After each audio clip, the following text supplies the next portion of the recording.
The red emergency lights bathed the communication center in an ominous glow as the incoming transmission crackled to life. Ross wiped the sweat from his forehead and adjusted his uniform. 23 years of military service had prepared him for many things, but not this. The holographic display flickered, and suddenly a massive reptilian face filled the screen, its yellow eyes gleaming with cruel amusement. Admiral Kral's scales caught the light from his ship's bridge, creating patterns that seemed to shift and dance. His mouth opened, revealing rows of razor-sharp teeth, and when he spoke, his voice carried the weight of absolute authority. Behind him, the bridge of the massive dreadnought stretched into darkness, filled with alien crew members from various conquered species. "Greetings, primitive mammals of the third planet," Kral began, his forked tongue flicking out as he tasted the words. "I am Admiral Kral of the Dominion Fleet, conqueror of 47 star systems, and bringer of order to the chaos of lesser species. You have infected the galaxy with your presence for far too long." Ross felt his stomach drop as the camera pulled back to reveal the true scope of the alien fleet. Hundreds of ships filled the darkness of space, each one larger than anything humanity had ever built. The dreadnought at the center dwarfed even Earth's largest space stations. Its hull gleamed with weapons that could crack planets in half. "Your pathetic attempts at colonization end today," Kral continued, his claws clicking against his command chair. "We have observed your species spreading across star systems like a disease. You build your little settlements, you mine resources that belong to superior civilizations, and you multiply without restraint. This disorder cannot continue." The alien admiral gestured to his tactical display, which showed human colonies scattered across nearby systems. Each one was marked with a red target symbol. Ross counted at least 30 settlements, home to millions of people who had left Earth seeking new lives among the stars. "I offer your species a choice, though you do not deserve such mercy," Kral said, leaning forward in his chair. "Return to your dirtball of a homeworld. Abandon every colony, every outpost, every pitiful attempt at expansion. Crawl back to the rock that spawned you and never venture into space again. Do this, and we will allow you to live out your short, meaningless lives in isolation." Behind Kral, other alien species nodded their approval. The insectoid hive minds clicked their mandibles in agreement, their compound eyes reflecting the bridge lights. Gaseous beings from the outer rim pulsed with colors that somehow conveyed satisfaction. All of them united under the Dominion banner, all of them looking at humanity as nothing more than an annoyance to be swept aside. "The alternative," Kral continued, his voice dropping to a dangerous whisper, "is extinction. We will burn your colonies from orbit. We will crack your worlds and scatter the pieces to the solar winds. We will hunt down every human ship, every space station, every pitiful attempt at civilization you have built. And when we are finished, we will turn our attention to your homeworld." The camera zoomed in on Kral's face again, his yellow eyes burning with anticipation. "Earth will burn, mammals. Your blue skies will turn black with ash. Your oceans will boil away into nothing. Your mountains will crumble to dust. And in the end, the galaxy will forget that your miserable species ever existed."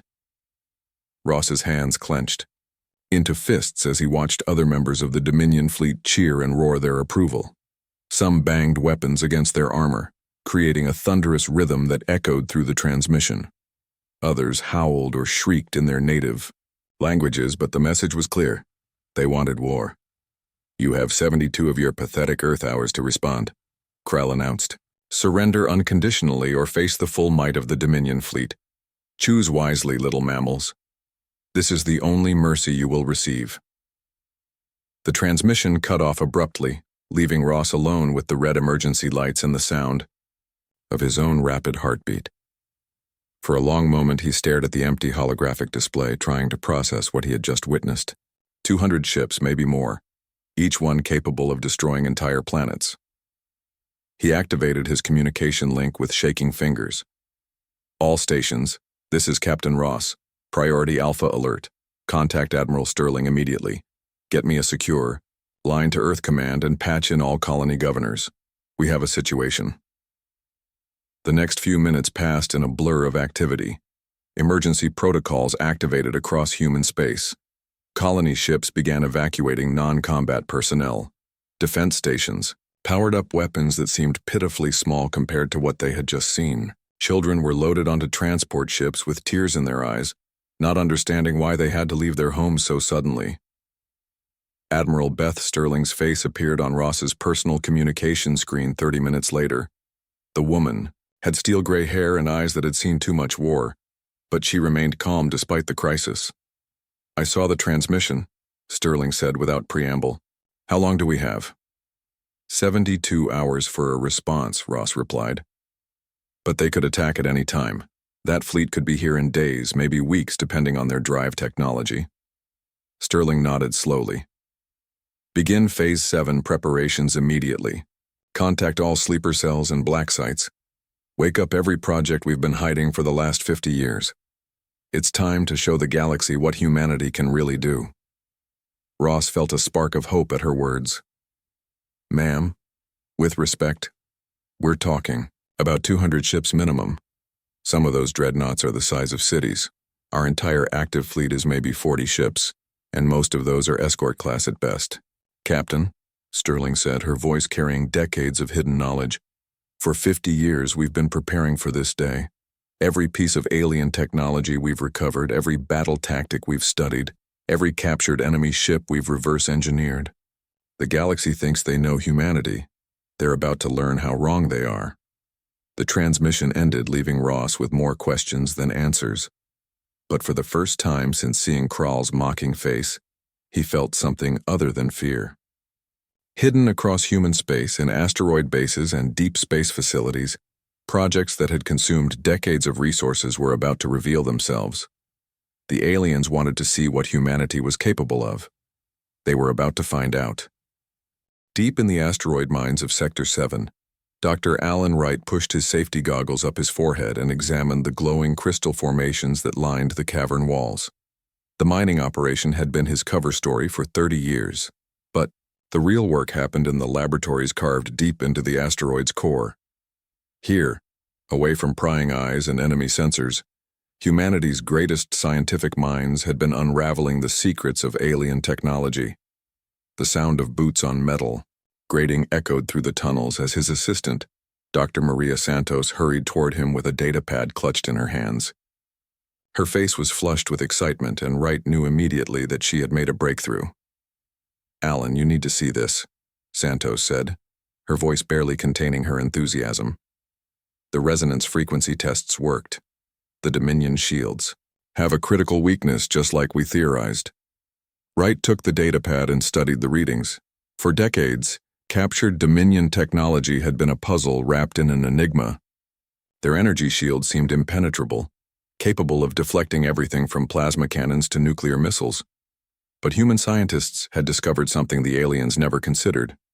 Their shields operated on predictable mathematical principles, following patterns that made perfect sense to logical minds. Unfortunately for the Dominion, human minds were anything but logical. "The frequency modulation causes a cascade failure," Santos continued, pointing to the wavering lines on the display. "If we hit their shields with precisely calibrated bursts at 17-second intervals, the entire defensive matrix collapses." Wright smiled for the first time in weeks. "How long to weaponize this?" "The prototypes are already installed on the hidden fleet," Santos replied. "We've been preparing for this day since the first Dominion probe wandered into our space 20 years ago." Meanwhile, at the edge of the solar system, Admiral Krall's massive fleet dropped out of hyperspace with a thunderous display of exotic energy. The Void Crusher led the formation, its hull bristling with weapons that could sterilize continents. Behind it, rank upon rank of destroyers, cruisers, and support vessels stretched across space like a metal constellation. On the bridge of his flagship, Krall studied the tactical display with growing amusement. Human space looked exactly as he had expected. A handful of outdated ships patrolled the outer planets, their designs crude and inefficient compared to Dominion engineering. 12 vessels total, most of them barely larger than Dominion fighters. "Look at this pathetic display," Krall announced to his bridge crew, his forked tongue flicking out in what passed for laughter among his species. 12 ships. 12. Against the full might of 200 Dominion warships. Do they think we are fools? His tactical officer, an insectoid creature with multiple eyes, clicked its mandibles nervously. Admiral, our intelligence suggests humans are more cunning than they appear. Perhaps this is some kind of trap. Kral's roar of laughter echoed through the bridge. Trap? With what weapons? Look at their energy signatures. Those ships are running on primitive fusion reactors. Their weapons are chemical projectiles and basic energy beams. They are insects trying to fight eagles. The human ships seem to notice the Dominion fleet's arrival and immediately began broadcasting on all frequencies. The panicked voices of human commanders filled the communication channels, reporting the massive alien armada to their superiors and requesting immediate reinforcements. Please respond, Earth Command, came one transmission. We are vastly outnumbered. Request immediate evacuation of all civilian personnel from Jupiter Station. Another voice broke through the static. Mayday, Mayday. This is Captain Ross of the frigate Defiance. Enemy fleet is 10 times larger than initial estimates. We cannot hold this position. Kral's smile grew wider as he listened to the obvious fear in their voices. This was exactly how it should be. Lesser species recognizing their betters and preparing to flee. The dozen human ships began moving away from the Dominion fleet, heading deeper into the solar system in what was clearly a desperate retreat. Shall we pursue, Admiral? Asked his weapons officer, a tall, thin being from a desert world on the rim. Oh yes, Kral replied, settling back in his command chair. But slowly. Let them run. Let them broadcast their terror across all human frequencies. I want every human in this system to hear how their protectors flee in panic. The Dominion fleet began its advance, moving at a leisurely pace that showed complete confidence in their superiority. Kral ordered his ships to spread out in a wide formation, the better to prevent any escape attempts. He wanted to savor this moment to draw out the fear and desperation of the humans before delivering the final blow. What Admiral Kral could not see were the thousands of hidden sensors scattered throughout the solar system. Every movement of his fleet was being tracked, analyzed and reported to facilities he never knew existed.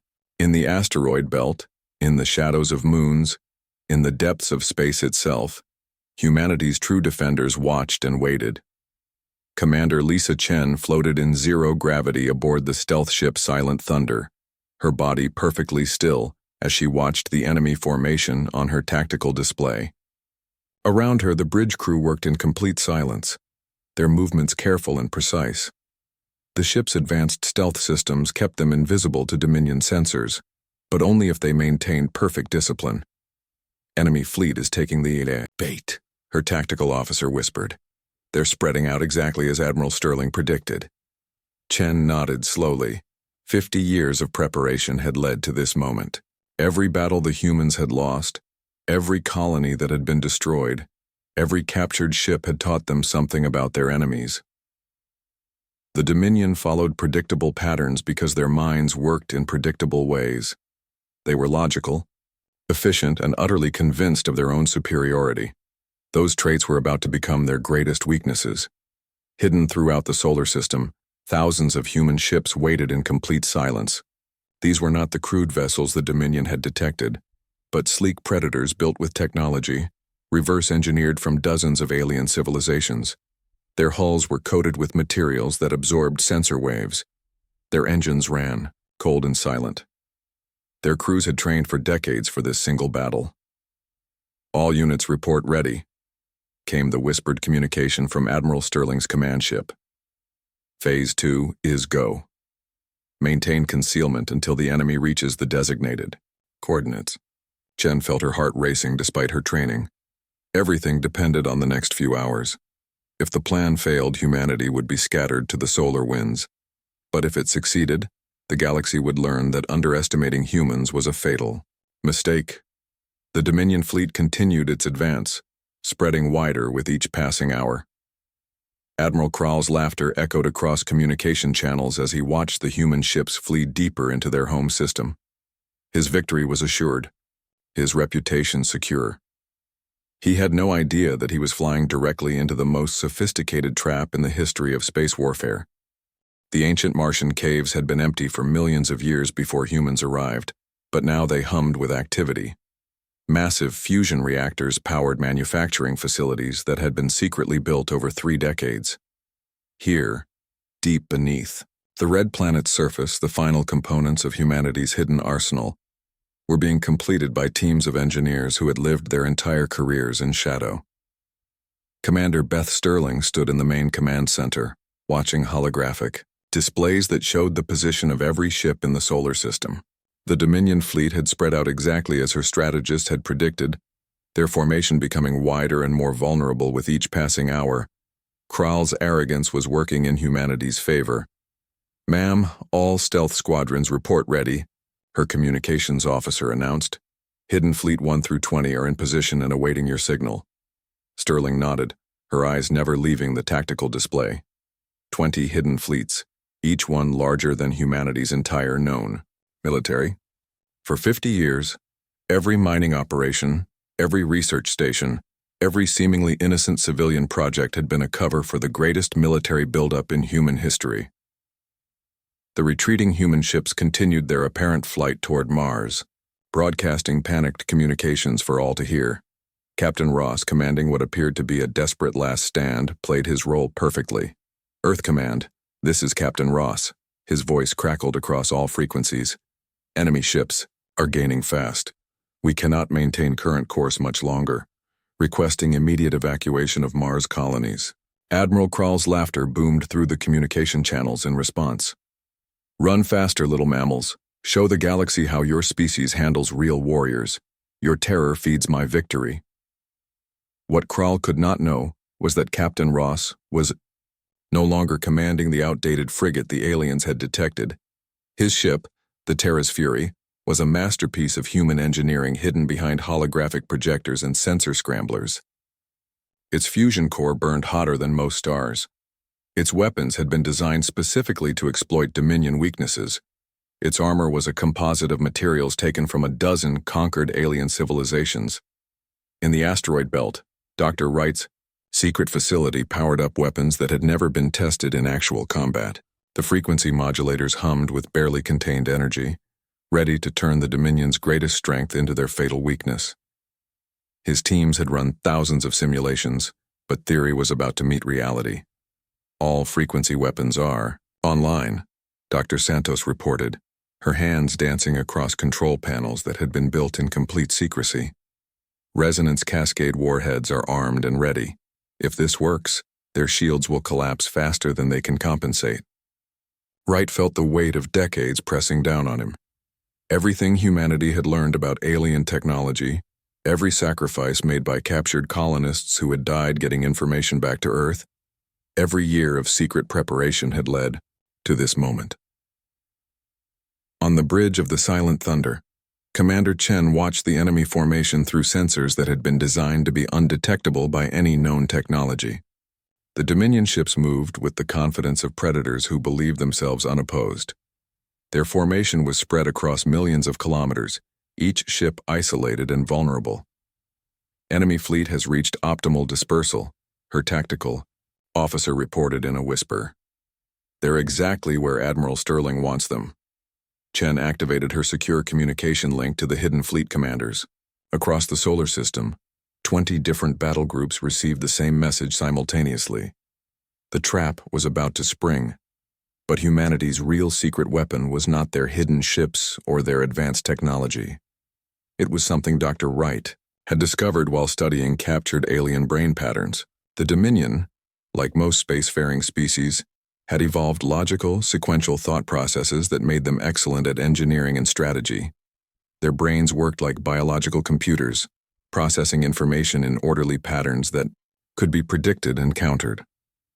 Human brains were chaos made flesh. Where other species thought in straight lines, humans thought in spirals. Where aliens processed data sequentially, human minds made quantum leaps of logic that defied mathematical modeling. What the galaxy mistook for primitive thinking was actually a form of processing so advanced that it appeared random. This neural, Chaos had made humans unpredictable in every first contact situation. Other species could not understand human diplomacy, human humor, or human tactical thinking, because it followed patterns that seemed to have no pattern at all. But chaos, when properly directed, could be the most powerful force in the universe. All units. This is Admiral Sterling. Came the transmission that every hidden human ship had been waiting to hear. Execute Revelation Protocol. Show them what humanity really looks like. The asteroid belt exploded with light as thousands of human ships dropped their concealment simultaneously. Sleek predators that had been hiding in plain sight among the rocks suddenly blazed with active sensors and weapon signatures. The small human fleet that had been retreating toward Mars suddenly multiplied by a factor of 50. On every Dominion ship, alarm klaxons began wailing as sensor operators struggled to understand what their instruments were telling them. The human fleet had gone from 12 outdated vessels to over 600 advanced warships in the space of seconds.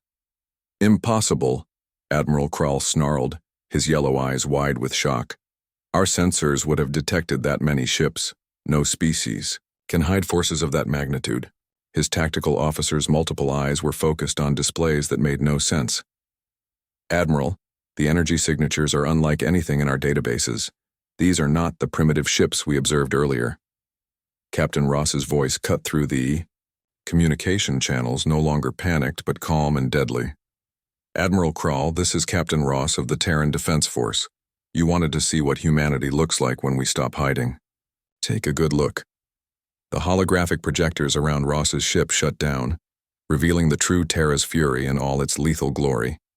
The vessel was twice the size of the largest Dominion destroyer, its hull gleaming with weapons that seemed to bend light around them. You called us primitive, Ross continued, his voice carrying across both fleets. You mocked our expansion into space. You threatened to burn our worlds and scatter our children to the winds. Did you really think we would spend 50 years in space without learning how to defend ourselves? More hidden facilities revealed themselves across the solar system. Manufacturing plants on the moons of Jupiter powered up massive railguns that had been disguised as mining equipment. Orbital platforms around Saturn dropped their camouflage to reveal missile batteries capable of cracking moons. Deep space.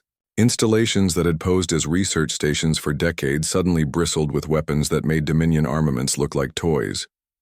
Admiral Krall's confident formation had become a scattered, vulnerable fleet caught completely off guard by an enemy that had just revealed itself to be exponentially more powerful than anyone had imagined. Attention, Dominion fleet. Admiral Sterling's voice echoed across all frequencies. You came here expecting to find frightened primitives. Instead, you have found humans. We suggest you reconsider your position. For the first time in his career, Admiral Krall felt something he had never experienced before: fear. The first human weapons fired before Admiral Krall could even process what was happening to his fleet. Dr. Wright's frequency modulators sent invisible waves of energy across space, each one calibrated to the exact resonance pattern that would destabilize Dominion shield matrices. The effect was instantaneous and devastating. Across the alien formation, massive capital ships that had been protected by energy barriers suddenly found themselves naked in space. Shield generators overloaded and exploded in cascading failures that sent secondary blasts through entire decks. Ships that had not taken a single direct hit were already suffering catastrophic damage from their own defensive systems turning against them. Shield matrix collapse on all ships, Krall's tactical officer reported, its compound eyes reflecting the explosion-lit displays. Attempting to compensate, but the frequency is shifting faster than our computers can track. Krall's claws dug deep grooves in his command chair as he watched his supposedly invincible fleet become vulnerable for the first time in decades. How is this possible? Our shield technology has protected us through 47 conquests. Because you always fought species who think like you do, Captain Ross replied over the communication channel. His ship, Terra's Fury, was already moving, in patterns that made no tactical sense but somehow avoided every shot fired at it. Logical, predictable, sequential. You never fought someone whose brain works in quantum chaos. The human fleet attacked using maneuvers that violated every known principle of space combat. Individual ships dove through gravity wells at speeds that should have torn them apart. using the gravitational fields of planets as slingshots to build impossible velocity. They coordinated their movements in patterns that seemed completely random, but somehow resulted in devastating synchronized strikes on Dominion weak points. Commander Chen's stealth squadron emerged from behind a cluster of asteroids. Their ships, having used the mineral composition of the rocks to mask their heat signatures.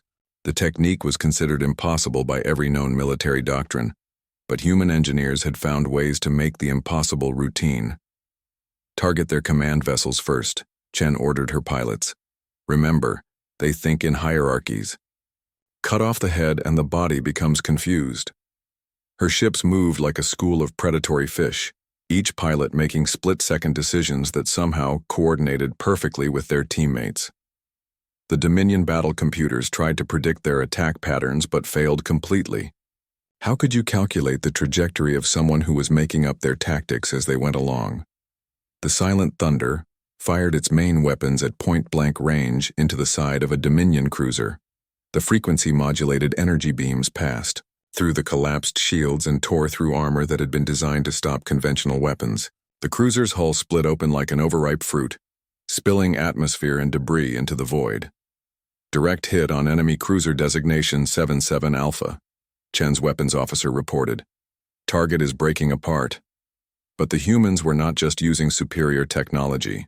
They were fighting in ways that the Dominion had never encountered before. Human pilots performed maneuvers that should have killed them, pulling forces that would crush most alien species. Their ships' inertial dampeners had been reverse-engineered from captured Dominion technology, and then improved beyond the original specifications. Lieutenant Tom Bailey, flying a fighter called Meteor Strike, spiraled through a formation of enemy destroyers while pulling 17 gravities of acceleration. His body should have been crushed to paste, but the human-modified life support systems kept him conscious and functional. "This is Meteor Strike engaging enemy formation Delta," Bailey reported, his voice strained but steady. "Their targeting systems can't track me. It's like they've never seen evasive maneuvers before."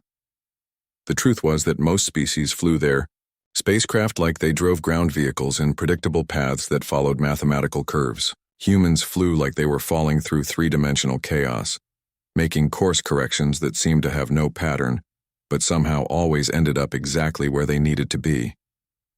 Admiral Krall watched his tactical display with growing horror as his fleet took damage from enemies who refused to follow any known rules of engagement. Ships that should have been easy targets danced between his weapons like ghosts. Formations that should have been surrounded and destroyed somehow appeared behind his own lines without being detected. "Admiral," his communications officer reported, "we are receiving surrender demands from the human fleet." "Surrender?" Krall roared. "We still outnumber them 3-1? "Actually," Captain Ross interrupted, having monitored their communications, "you might want to recount." More human ships were decloaking every few minutes as hidden facilities across the solar system revealed their true purpose. Manufacturing plants, research stations, mining operations, and civilian settlements dropped their disguises to show massive military installations that had been building ships and weapons for decades.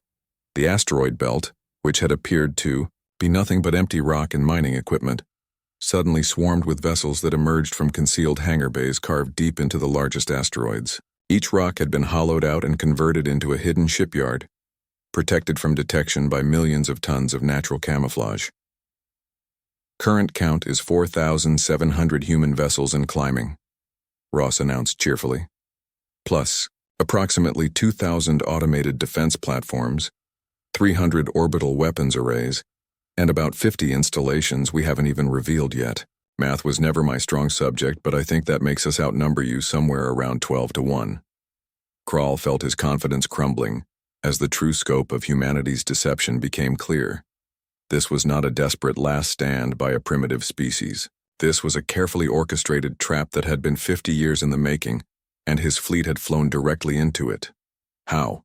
he demanded. "Our intelligence reported a dozen ships at most. Our sensors detected nothing. Your intelligence was looking at exactly what we wanted you to see," Admiral Sterling replied, her voice cutting across all communication channels. "For 50 years we've been studying every species in the Dominion. We learned your languages, your customs, your military tactics, and most importantly, your weaknesses.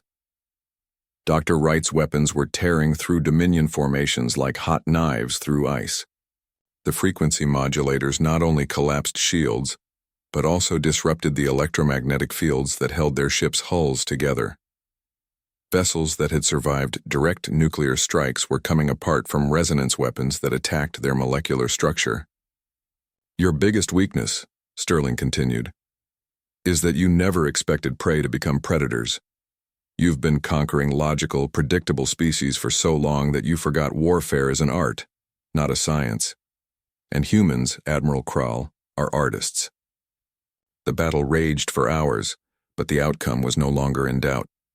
Human ships moved through space like a swarm of angry hornets, stinging targets before disappearing into the void. Their weapons ignored shields. Their tactics confused battle.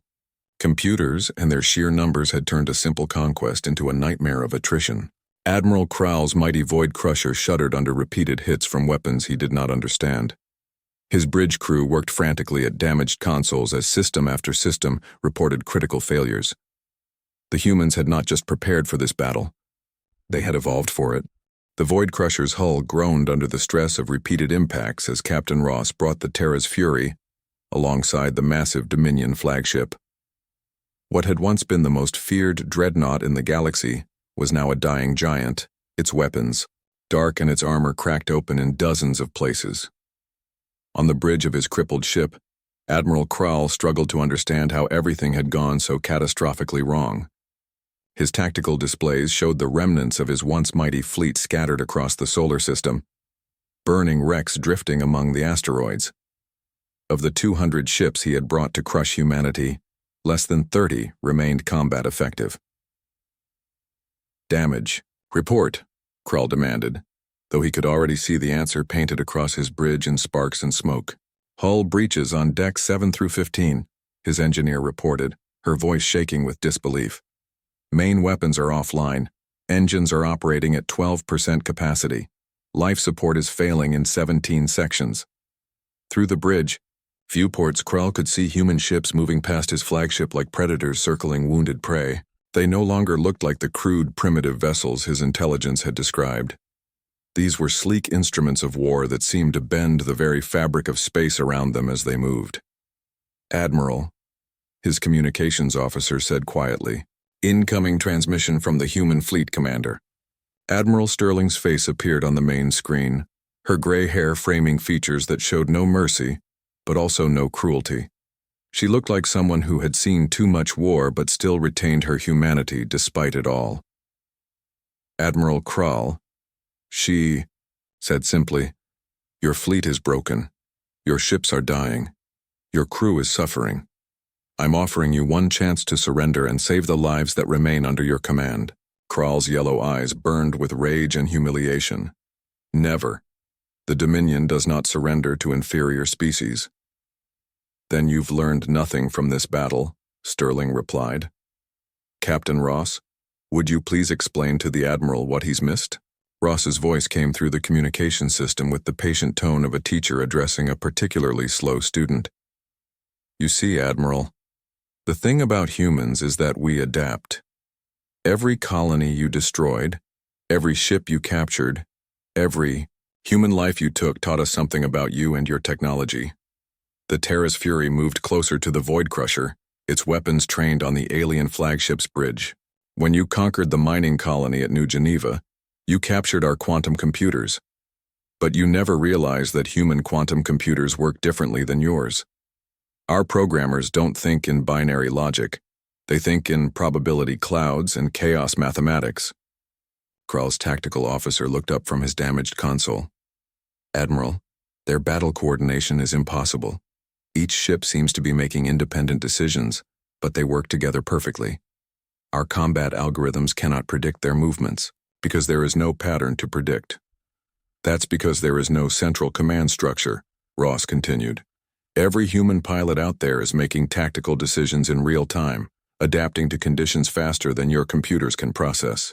You've been fighting a hive mind for so long that you forgot what it means to face individual intelligence multiplied by thousands." Through the viewport, Krall could see more human ships arriving from deeper in the solar system. The trap had been so complete that reinforcements were still revealing themselves hours after the battle had begun. Hidden shipyards in the clouds of Jupiter. Weapons platforms disguised as research stations around Saturn. Manufacturing facilities that had been built inside hollow asteroids over the course of decades.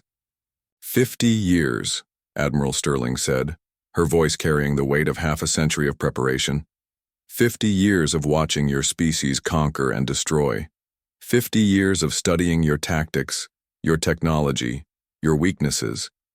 Did you really think we were just going to sit still and wait for you to come for us? Dr. Wright's voice joined the conversation from his hidden laboratory in the asteroid belt. Every piece of Dominion technology we recovered was reverse engineered and improved. Your shields, your weapons, your engines, your life support systems. We took everything that made you powerful and made it better. The frequency modulators fired again, sending waves of destructive resonance through the remaining Dominion ships. Hulls that had been designed to withstand nuclear bombardment cracked like eggshells as their own molecular structure turned against them.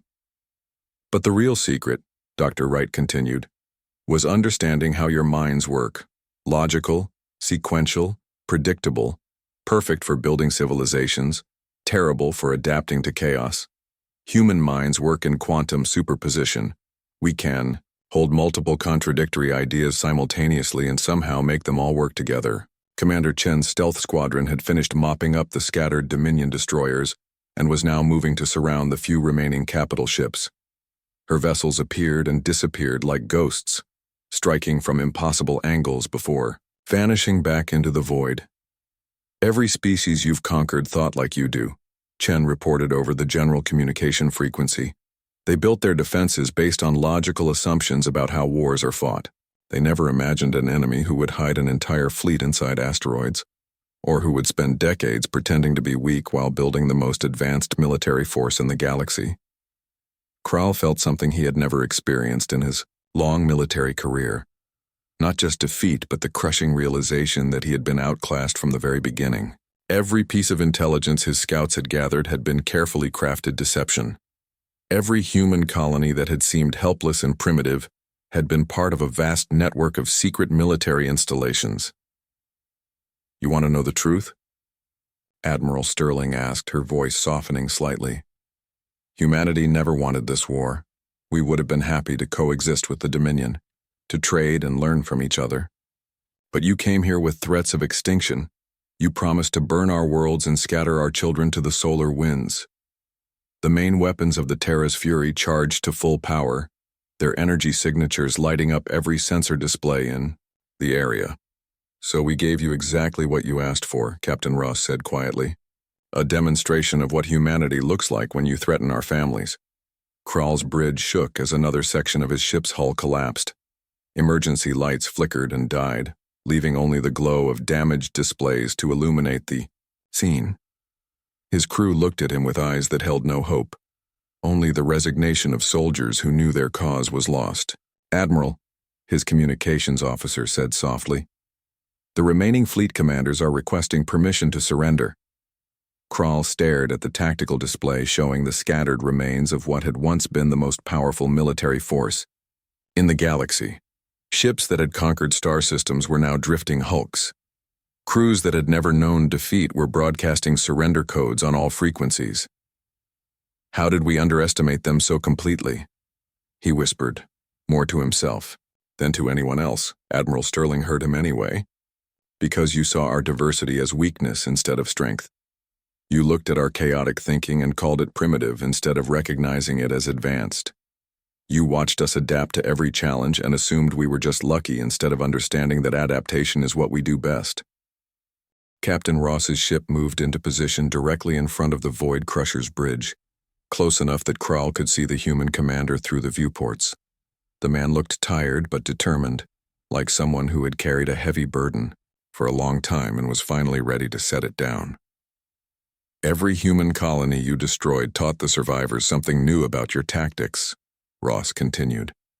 Every captured ship gave our engineers more technology to reverse engineer. Every threat you made convinced more of our leaders that preparing for this day was worth any cost. The irony was not lost on Admiral Kral. His victories had created the very enemy that was now defeating him. Each conquest had provided humanity with more intelligence, more motivation, and more captured technology to study and improve upon. "The children you threatened to scatter to the winds?" Admiral Sterling asked. "They grew up to become the engineers. Who designed these ships? The pilots who are flying circles around your formations and the strategists who planned this entire operation. You created your own nemesis, Admiral." Commander Chen's voice joined the conversation from her stealth ship. "We learned something else from studying your species, Admiral. You respect strength above all else. Well, now you've seen human strength.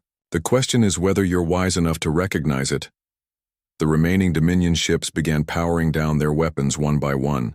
Their commanders had realized what Krall was still struggling to accept. This battle was over and continuing. To fight would only result in more unnecessary deaths.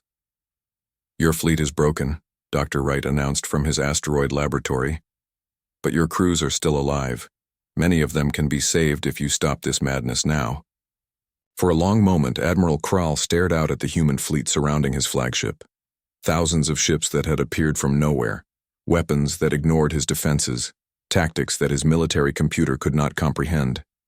Everything he had believed about warfare, about his own superiority, about the natural order of the galaxy had been shattered in a few hours of combat.